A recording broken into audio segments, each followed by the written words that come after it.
कुछ दिन पहले, सबसे पहले आपका बहुत बहुत धन्यवाद कि आप सब यहां डिस्कशन के लिए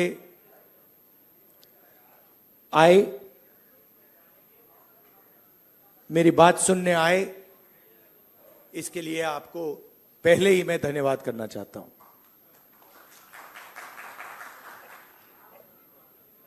कुछ दिन पहले मैं रायबरेली गया था और वहां मुझे मोची की दुकान दिखी, तो मैं वहां रुक गया। मैं उनके पास जाके बैठ गया, समझना चाहता था ये कर क्या रहे हैं।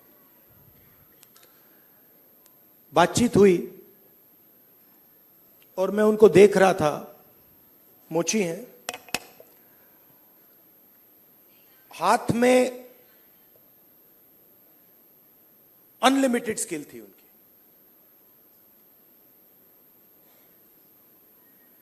मतलब 30-40 साल का एक्सपीरियंस था। मैंने वो जूता लिया, मैंने बनाने की कोशिश की, वो मतलब सवाल ही नहीं उठता। मतलब मुझे 1-2 साल लग जाएंगे मतलब शुरू करने में। बातचीत हुई, मैंने पूछा क्या हो रहा है, कैसे चल रहा है। उन्होंने कहा ये जो मेरा बेटा है ये पहले मेरे साथ काम करता था, अब नहीं करता है, ये भाग गया, चला गया। तो मैंने कहा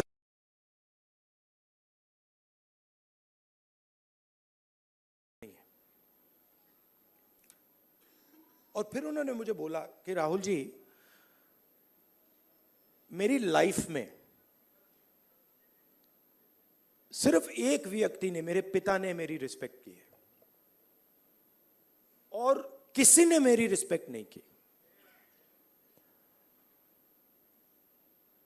और ये सब लोग मेरा मजाक उड़ाते हैं। तो मैंने कहा, उनसे कहा कि तुम्हें मालूम कैसे कि मजाक उड़ाते हैं? नहीं, कभी कभी तो मुझे सीधा बोल देते और कभी कभी दूसरे लोग मुझे आके कहते हैं। मैं जब जा रहा था मैं सोच रहा था, इतना हुनर है, इतनी स्किल है और किसी से इनको इज्जत नहीं मिल रही। और ऐसे हजारों लोग हैं। और ये हिंदुस्तान में हर रोज हो रहा है।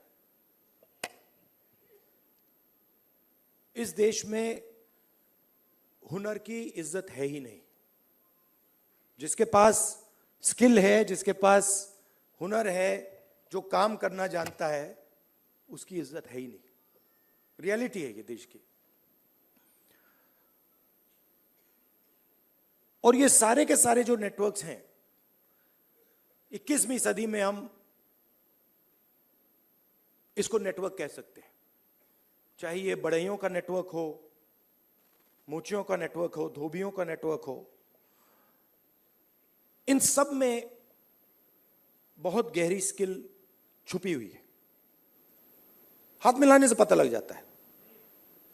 आप धोबी से हाथ मिलाइए, वो ऐसा दबाता है हवा निकल जाती है।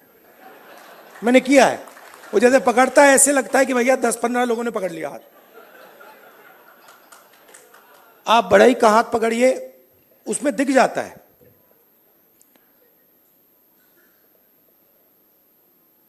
और फिर मैंने मोची भाई से बात की और मैं जो सिस्टम में काम करते हैं उनसे भी बात करता हूं, तो मुझे अंदर से दिखता है, बाहर से भी दिखता है। तो फिर जब मैं उनके साथ बैठा था, मुझे एक बात याद आई। यूपीए की सरकार थी और स्किल डेवलपमेंट मिशन यूपीए के सरकार ने शुरू किया। मतलब उसमें एक नए व्यक्ति को चीफ बनाया और उन्होंने मुझसे टाइम मांगा, तो मैंने कहा मिल लेता हूं। तो आए। टाटा कंपनी के लिए काम करते थे। आए, बैठे और उन्होंने मुझे, इंजीनियर थे शायद, उन्होंने मुझे हिंदुस्तान की जो स्किल डेवलपमेंट है उसके बारे में उन्होंने बोला। और मैं सुना, आधा घंटा बोले कि हम आईटीआई बनाएंगे, आईटीआई में लोगों को ट्रेनर बनाएंगे, ये पूरा उन्होंने डिस्कशन किया। मैं सुन रहा था और फिर मैंने उनसे सवाल पूछा। मैंने कहा देखिए, आप आईटीआई में ट्रेनर लाते हो, वो बढ़ई को कारपेंट्री सिखाता है, प्लम्बर बनाता है, मगर आपने एक बात कभी सोची? कहते हैं क्या? कि आप कह रहे हो स्किल डेवलपमेंट, मगर हिंदुस्तान में स्किल की तो कोई कमी नहीं है। मतलब आप आईटीआई में बढ़ई तैयार कर रहे हो, मगर हिंदुस्तान में लाखों बढ़ई हैं, उनसे आप क्यों नहीं ट्रेनिंग कराते?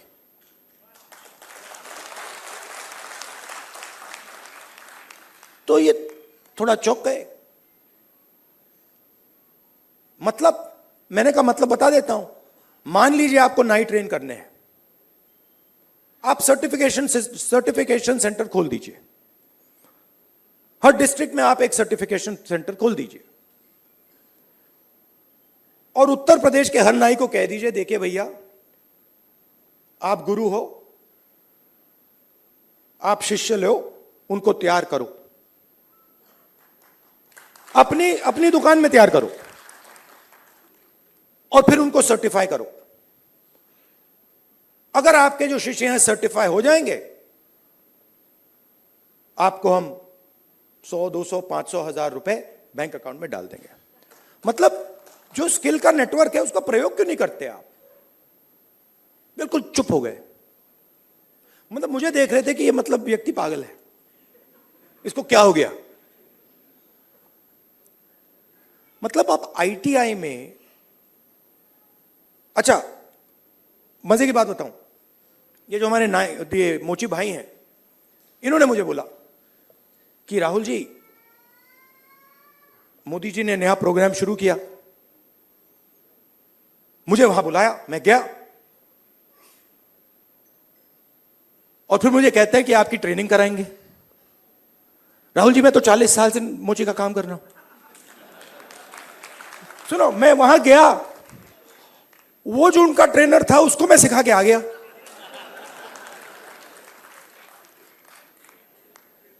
तो बात क्या है, चाहे नाई हो, बढ़ई हो, प्लम्बर हो, धोबी हो, मोची हो, किसान हो, नॉलेज इनके हाथ में है, मगर सिस्टम इनसे कोई बात ही नहीं करता।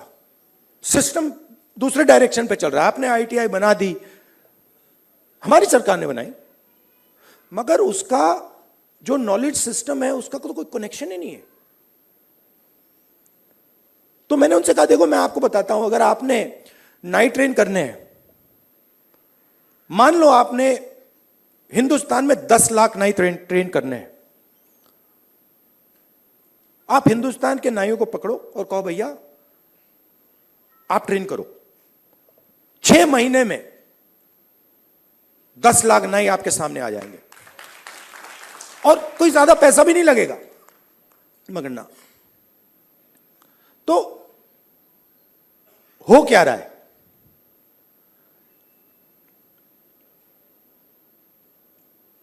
गाड़ी का इंजन होता है ना, उसमें सिलेंडर होते हैं। मोटरसाइकिल में कभी 1 सिलेंडर होता है, 2 सिलेंडर की होती है, ट्रक 8 सिलेंडर की, 10 सिलेंडर की होती है। हिंदुस्तान में मान लो हिंदुस्तान के इंजन में 10 सिलेंडर है, काम सिर्फ 1 सिलेंडर कर रहा है। मतलब 90% लोग बाहर बैठे हुए हैं और देख रहे हैं, और उनके सिस्टम में कोई भागीदारी नहीं। उनके सिलेंडर में ना पेट्रोल मिलता है, ना मेंटेनेंस होती है, ना कोई चेकिंग होती है, एक सिलेंडर छोटा सा टक टक टक टक टक टक टक टक चल रहा है, कह रहे हैं भैया दुनिया में, और कहते हैं भैया सुपर पावर बन जाएगा। कैसे सुपर पावर बन जाएगा? 90% लोग सिस्टम के बाहर बैठे हुए हैं, हुनर उनके हाथ में है, स्किल उनके हाथ में है, ज्ञान उनके हाथ में है, उनका कोई कनेक्शन ही नहीं है। तो इसीलिए हमने जाति जनगणना की बात उठाई है। और थोड़ा कंफ्यूजन है, देखिए बीजेपी के लोग कह रहे हैं कि भैया देखो हम जाति जनगणना करेंगे, उसमें ओबीसी का सेक्शन दे देंगे। जाति जनगणना सबसे पहले सिर्फ वहां ओबीसी लिखना का कोई मतलब नहीं है। अलग अलग कम्युनिटीज हैं, हम हर कम्युनिटी की लिस्ट चाहते हैं, पहली बात। दूसरी बात, हमारे लिए यह सिर्फ सेंसस नहीं है, हमारे लिए यह पॉलिसी मेकिंग का फाउंडेशन है, मतलब नींव है। और हम सिर्फ जाति जनगणना की बात नहीं कर रहे हैं, मैं यहां क्लियरली कहना चाहता हूं, जाति जनगणना से सिर्फ आबादी पता लगेगी, वो बहुत जरूरी कदम है, क्योंकि भागीदारी से पहले आबादी के बारे में पता होना पड़ेगा, क्योंकि भागीदारी तक हम बिना आबादी के तो पहुंच ही नहीं सकते। मगर आबादी लास्ट कदम नहीं है। आप यह मत सोचिए कि आइडिया यह है कि भैया जाति जनगणना हो गई, उसमें सबकी गिनती हो गई और बात वहां खत्म हो जाएगी। नहीं, यह मेरा विजन नहीं है, यह पहला कदम है। मेरा विजन है कि हिंदुस्तान में धन किस प्रकार से बांटा जा रहा है,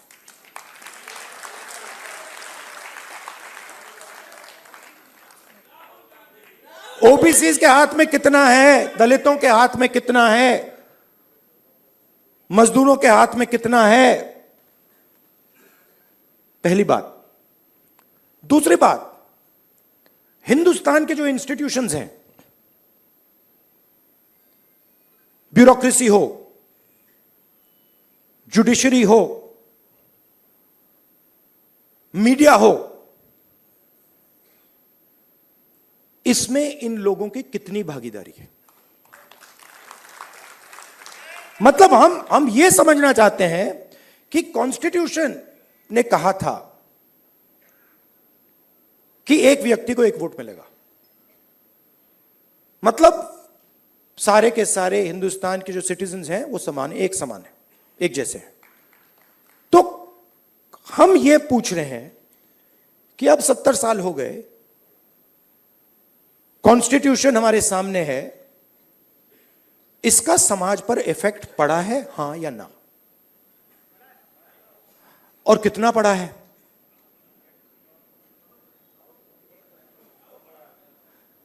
पड़ा है। मगर अगर मैं कॉर्पोरेट इंडिया को देखूं और लिस्ट निकालूं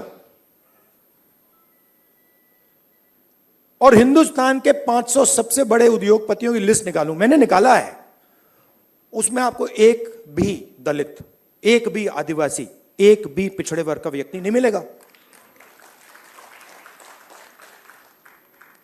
और सिर्फ कॉर्पोरेट इंडिया की बात नहीं कर रहा हूं, आप जुडिशरी देख लीजिए, कॉर्पोरेट इंडिया देख लीजिए, मीडिया देख लीजिए। आप मुझे बता दो, नेशनल मीडिया में दलित एंकर का नाम बता दो मुझे, आदिवासी एंकर का नाम बता दो, ओबीसी एंकर का नाम बता दो, कौन है बता दो। तो नैरेटिव बनाते हैं ना। आप देखिए, हिंदुस्तान में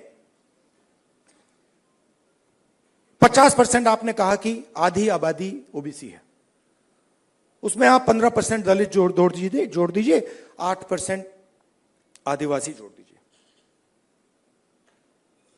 माइनॉरिटीज की बात मैंने अभी की भी नहीं। 73 आता है। 73% दलित, आदिवासी, ओबीसी। कॉर्पोरेट इंडिया में 0, मीडिया में 0। आप हो ही नहीं। तो अब हम अगर पॉलिसी बनाएंगे और हिंदुस्तान की जो सच्चाई, जो रियलिटी है, उसकी बेसिस पे हम पॉलिसी नहीं बनाएंगे तो उसका क्या मतलब है?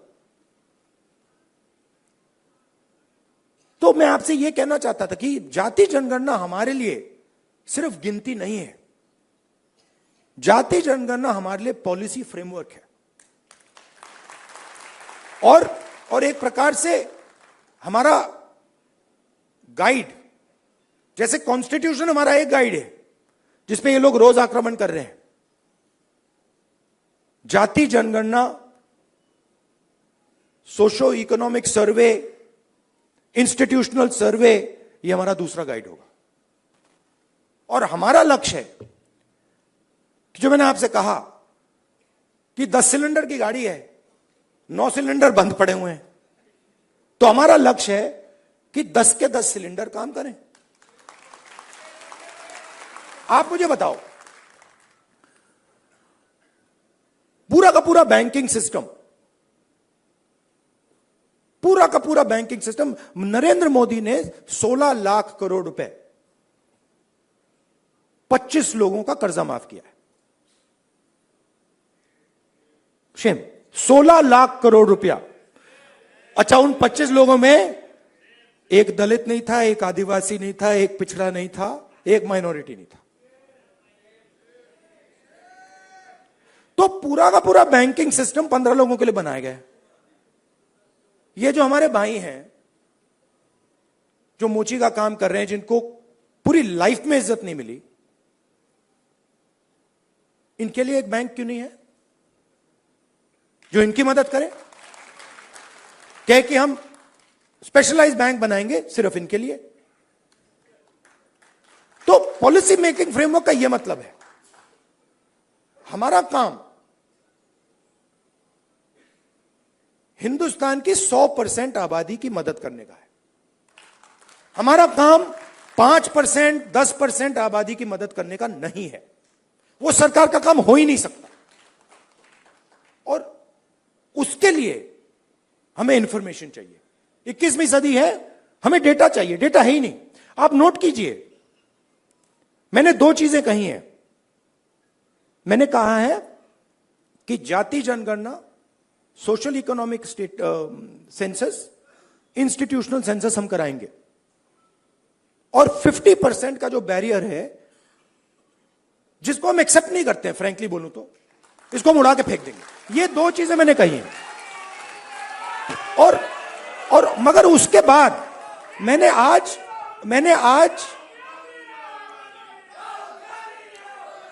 तक, सुनिए, आज तक उसके बाद हम क्या करेंगे मैंने नहीं बोला है, क्योंकि पहले मैं चाहता हूं कि हमारे सामने डेटा हो कि भैया इतने दलित हैं, हिंदुस्तान के इंस्टीट्यूशन में उनकी इतनी भागीदारी है। रिजर्वेशन की बात होती है मगर चांस नहीं मिलता। सच्चाई है, सब जानते हैं। उल्टा हो जाता है, लैटरल एंट्री हो जाती है। लैटरल एंट्री हो जाती है। मैं आपको गारंटी देता हूं, लैटरल एंट्री में आपको 90% का कोई नहीं मिलने वाला। एक साइड आपको लैटरल एंट्री से मारते हैं, दूसरे साइड कॉन्ट्रैक्टर। तो मतलब नीचे देखो वहां पिटाई हो रही है, ऊपर देखो वहां पिटाई हो रही है, साइड देखो वहां पिटाई हो रही है, मतलब जहां भी देखो। और 90% आपकी आबादी है। अब अगर आपकी 10% होती तो कोई कह सकता हाँ भैया 10% आबादी है, ठीक है, बट 90% आबादी, आपके बिना देश ही नहीं चल सकता। और फिर मीडिया में आपको दिखेगा भैया, एक पहले क्या होगा, वो बॉलीवुड की बात करेंगे, वहां पे डांस गाना दिखेगा, उसमें भी आपको कोई 90% का नहीं मिलने वाला। कोई नहीं मिलेगा। मैंने चेक किया भाई, मैंने लिस्ट निकाली है। मैंने कहा भैया मिस इंडिया की लिस्ट निकाली मैंने कहा देखता हूं। मैं कहता हूं देखो यार, अच्छा अब कहते हैं मिस इंडिया की लिस्ट निकाली मैंने। सुनो सुनो, मैंने मिस इंडिया की लिस्ट निकाली। कहा ठीक है देखते हैं। मतलब माइनॉरिटी भी 90% में आती है मैडम, आप भी शामिल हैं। और आपको और शायद जो आपके साथ हो रहा है वो सबसे ज्यादा खराब है। मतलब आप पर तो डायरेक्ट आक्रमण हो रहा है, राइट? मगर आप भी 90% में हैं। तो मैंने लिस्ट निकाली मिस इंडिया की। मैंने कहा भैया इसमें तो होगा, मतलब एक दलित महिला तो होगी, एक आदिवासी महिला तो होगी ना दलित है, ना आदिवासी, ना ओबीसी, कोई नहीं। तो डांस गाना चलेगा वहां पे, कोई क्रिकेट की बात करेगा, कोई बॉलीवुड की बात होगी, किसानों की बात नहीं होगी, मजदूरों की बात नहीं होगी। आपने कभी मीडिया में मोची का इंटरव्यू देखा है? बस मेरे चैनल पे आ रहा है और किसी चैनल पे नहीं आ रहा। आप चाहे मोची हो, बढ़ई हो, प्लम्बर हो, धोबी हो, कभी नहीं दिखेंगे। और ये देश को चलाते हैं लोग। और फिर मीडिया में कहते हैं भैया मोदी जी गले लग गए, सुपर पावर बन गया। कभी वो यूक्रेन भागेंगे, कभी रूस भागेंगे, वो कभी गले लगेंगे और फिर भैया सुपर पावर बन गया, सुपर पावर बन गया। मतलब कैसे बन गया? 90% लोग मतलब शामिल ही नहीं है उसमें, बेरोजगार हैं, भूख लग रही है। तो पूरा का पूरा मतलब डिस्कशन वही 10-15 लोगों में होता है, वही एंकर हैं, वही एक्सपर्ट हैं, वो 5-6 लोग हैं, वही बात बोलते रहते हैं एक दूसरे से और बाकी हिंदुस्तान देखता रहता है। इसलिए ऐसे डिस्कशन बहुत जरूरी है कि भाई 90% क्या सोच रहा है, क्या हो रहा है, क्या इश्यूज हैं, क्या मुद्दे हैं। अच्छा आप एक और बात नोट कीजिए, किसी की टांग टूटती है, वो कहता है भैया मैं अस्पताल में जाके एक्सरे करना चाहता हूं। कभी कोई उससे कहता है नहीं करो एक्सरे? कभी नहीं, कोई नहीं कहेगा ना कि भैया एक्सरे मत करो। वो चिल्ला रहा है कि भैया मेरी टांग टूटी है, लोग कह रहे नहीं एक्सरे मत करो, नहीं। बट यहां ये हो रहा है, मैं कह रहा हूं जाति जनगणना करना है, एक्सरे करना है, सारी मीडिया वाले कह रहे हैं नहीं करना है। क्यों नहीं करना है? मतलब हमने उसके बाद एक शब्द नहीं बोला क्या करेंगे, हमने सिर्फ यह बोला कि भैया हमें डेटा चाहिए। दलित कितने हैं, आदिवासी कितने हैं, माइनॉरिटीज कितने हैं, जनरल कास्ट के लोग कितने हैं, गरीब जनरल कास्ट के लोग कितने हैं, और कौन सी संस्थाओं में बैठे हैं, बिजनेस में कितने हैं, बॉलीवुड में कितने हैं, मिस इंडिया में कितने हैं। बस हम पता लगाना चाह रहे हैं। सारे के सारे मीडिया वाले, मोदी जी कहते हैं नहीं भैया पता नहीं लगाओ, देश को बांट रहे हो। भाई 90% की हम बात कर रहे हैं, आप कह रहे हो देश को बांट रहे हैं। कैसे देश को बांट रहे हैं? मतलब हम सिर्फ ये कह रहे हैं कि भैया 90% लोगों के पास भागीदारी है, हां या ना, चेक करो। कहते हैं नहीं देश को बांट रहे हो।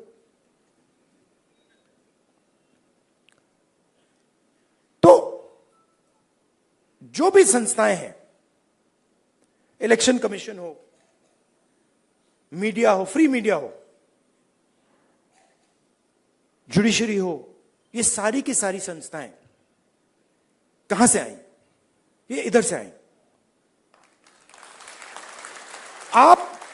आप इसको मिटा दो तो हिंदुस्तान में एक संस्था नहीं बचेगी। कोई इलेक्शन कमीशन नहीं बचेगा, कोई रिजर्वेशन नहीं बचेगा। जो आपने कहा कि कॉन्स्टिट्यूशन से फायदा मिला, वो 5-10 साल में सब खत्म हो जाएगा। तो जाति जनगणना जो है वो इसको मजबूत करने का काम है।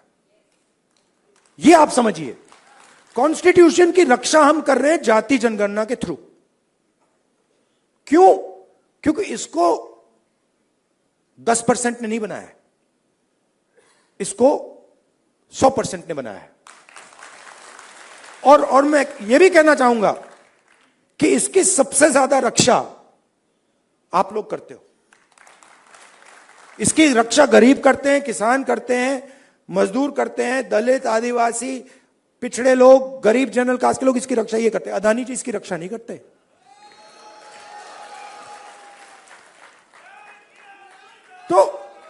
तो जाति जनगणना जो है, जिसको कास्ट सेंसस कहते हैं,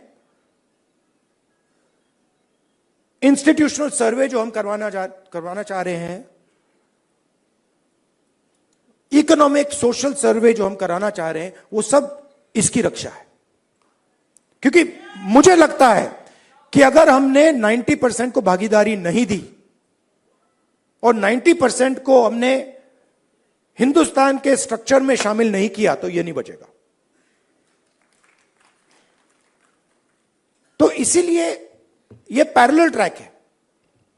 मुझसे किसी ने पूछा, आप संविधान की बात कर रहे हो और आप जाति जनगणना की बात कर रहे हो और आप रिजर्वेशन को 50% से बढ़ाने की बात कर रहे हो। मैंने कहा ये तीनों एक ही चीज है। ये दोनों जो चीजें हैं इसको बचाने की। क्योंकि अगर हम देश में 90% लोगों को भागीदारी नहीं देंगे तो ये नहीं बचने वाला। और हमारा लक्ष्य इसको बचाने का है। ये हिंदुस्तान के गरीब लोगों का प्रोटेक्शन है, किसानों का, मजदूरों का ये प्रोटेक्शन है। इसके बिना, जैसे पहले होता था राजा महाराजा के टाइम में, जो मूड में आता था कर देते थे। वो मोदी जी मॉडल चलाने की कोशिश कर रहे हैं, महाराजा वाला, वो शहंशाह वाला मॉडल। हमने मोदी जी को यह करवा दिया।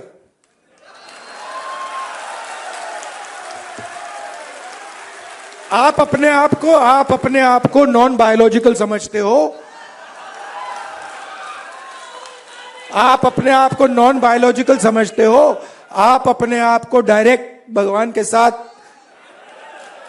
कनेक्शन समझते हो। Wrong number. Wrong number. चुनाव के एकदम बाद ये मैंने कहा, देखो हिंदुस्तान के किसानों ने, मजदूरों ने सिर झुकवा के कॉन्स्टिट्यूशन से मत्था लगवा दिया। और ये काम हम नहीं कर रहे हैं। आप मत सोचिए कि राहुल गांधी और ये सब लोग ये काम कर रहे हैं। नहीं, ये हिंदुस्तान के अंदर से आवाज आ रही है। हम उस आवाज को सुन रहे हैं बस। और ये जो स्ट्रेंथ है, जो शक्ति है, ये हिंदुस्तान के अंदर से आ रही है, हिंदुस्तान के गरीब लोगों से आ रही है, और इसको कोई रोक नहीं सकता। अब अगर कोई सोचे, मैं आपको बता देता हूं, पॉलिटिकल बात बता देता हूं, आप लिख लो। अगर कोई सोचे कि जाति जनगणना को रोका जा सकता है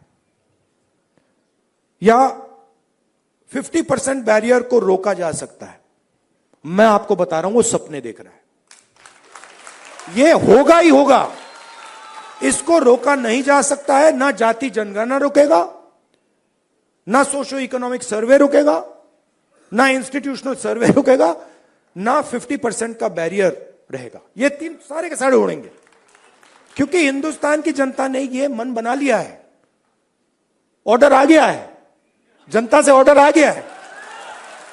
अब आपको प्रधानमंत्री जी को यह बात एक्सेप्ट कर देनी चाहिए और ऑर्डर लागू कर देना चाहिए। और अगर नहीं करेंगे तो फिर दूसरे प्रधानमंत्री करेंगे। आपके साथ देखिए, मैं आपको अंत में एक बात बताना चाहता हूं। देखिए,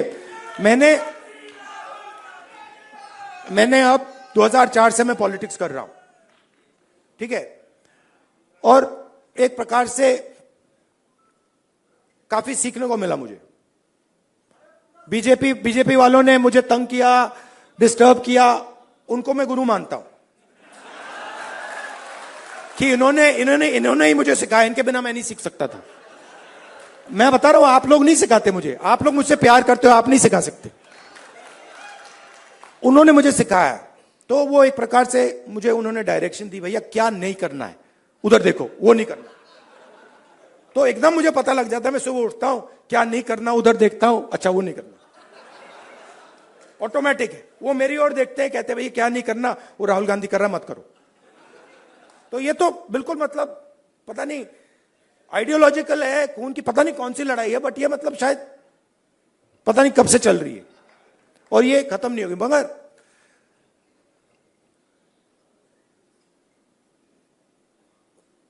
हर राजनेता के लाइफ में, हर में नहीं मगर जो सीरियस राजनेता होते हैं उनकी लाइफ में कभी कभी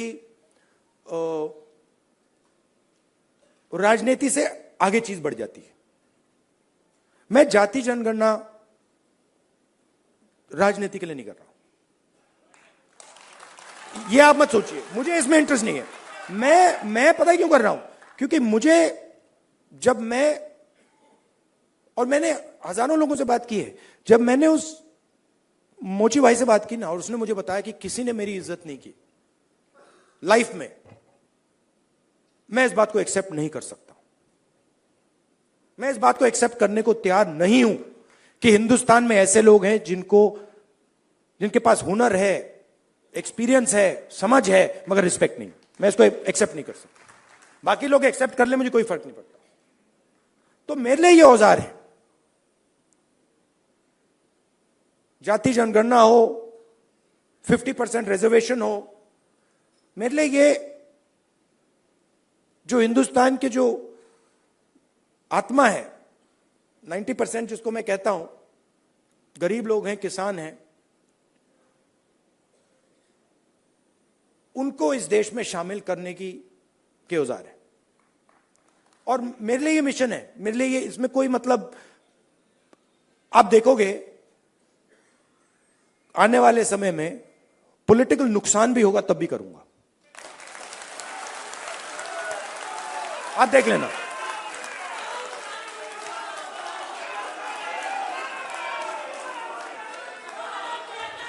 तो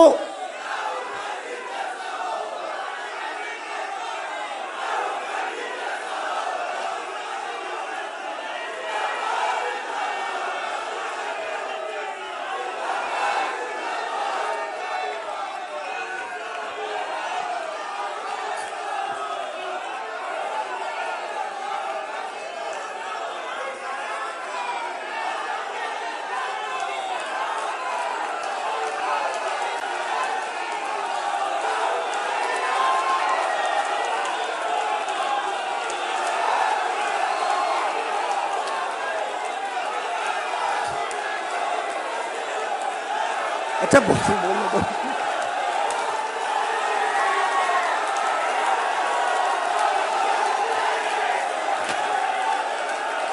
क्या बोलने तो दीजिए।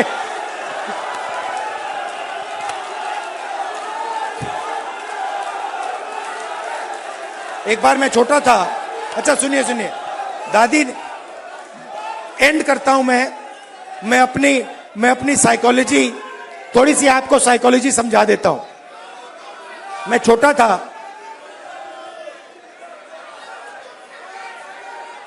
सुनिए थोड़ी सी मैं आपको, तो हुआ क्या, एक दिन एक जर्नलिस्ट आए मेरे पास, लव यू ब्रदर,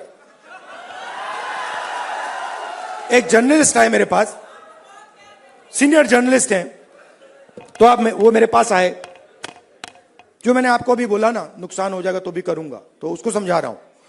तो सीनियर जर्नलिस्ट आए, बैठे मेरे पास, उन्होंने कहा राहुल जी, एक सेकंड भाई, आए मेरे पास सीनियर जर्नलिस्ट और उन्होंने मुझे कहा राहुल जी,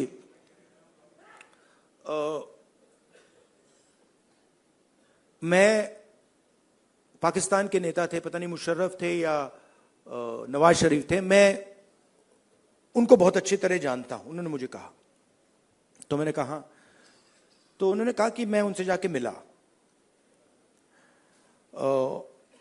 और मैंने उनसे कहा कि देखिए, अगर आपने हिंदुस्तान और पाकिस्तान के बीच में पीस करवा दी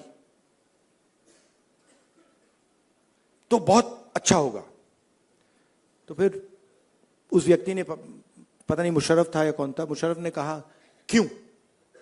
और जर्नलिस्ट ने कहा कि क्योंकि अगर आप हिंदुस्तान और पाकिस्तान के बीच में पीस करा दोगे तो सदियों के लिए लोग आपका नाम याद रखेंगे। लॉजिक ये थी। मैं सुन रहा था, मुझे बता रहे थे, मतलब कि आपको नाम याद रखवाने के लिए काम करना चाहिए। मतलब मैं सोच रहा था, और जैसे मैं सोच रहा था, सुन रहा था उनकी बात, मुझे एक बात और याद आई। यही सवाल मैंने दादी से पूछा था जब मैं छोटा था। मैं दादी के पास गया, मैंने कहा दादी,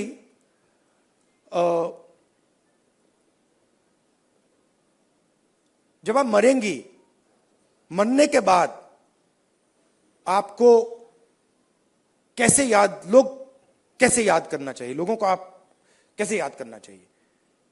दादी का जवाब पता है क्या था? मैंने कहा आप क्या चाहती हैं कि लोग आपको कैसे याद करें? हां? नहीं, उनका जवाब था मैं चाहती हूं कि याद ही ना करें।